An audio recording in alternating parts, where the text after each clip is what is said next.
எட்டில் ஊரும் லிஸ்ட் இருக்கு கையில. எங்க ருசிய அடிச்சுக்க சாப்பாடு எவனும் செய்யல.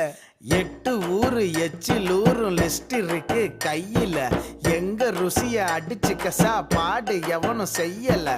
தஞ்சாவூர் தவள வடை, ஸ்ரீரங்க புலி சோறு கொண்டா, மதுரை பக்கம் கறி தோசை, ஜிகரு தண்டா நிகரு உண்டா, கும்பகோணம் டிகிரி காப்பி, காஞ்சிபுரம் இட்லி, நெல்லை அல்வா ஊட்டி வரிக்கு தில்லை கத்திரி சட்டினி, நாஞ்சில் நாட்டு மீன் கறி, சென்னை பட்டணம் வடகரி, மக்ரூனுக்கு தூத்துக்குடி, மணப்பாறை முறுக்குடி, கோயம்புத்தூர் தேங்காய் பண்ணு, கோயில் பட்டி பர்பி தின்னு, ஒவ்வொரு இடம் ஒவ்வொரு வாசம், மூக்கு வாயி மணக்கட்டும், ஒத்த நாளில் தொப்ப வந்து சட்ட பட்டன் வெடிக்கட்டும்.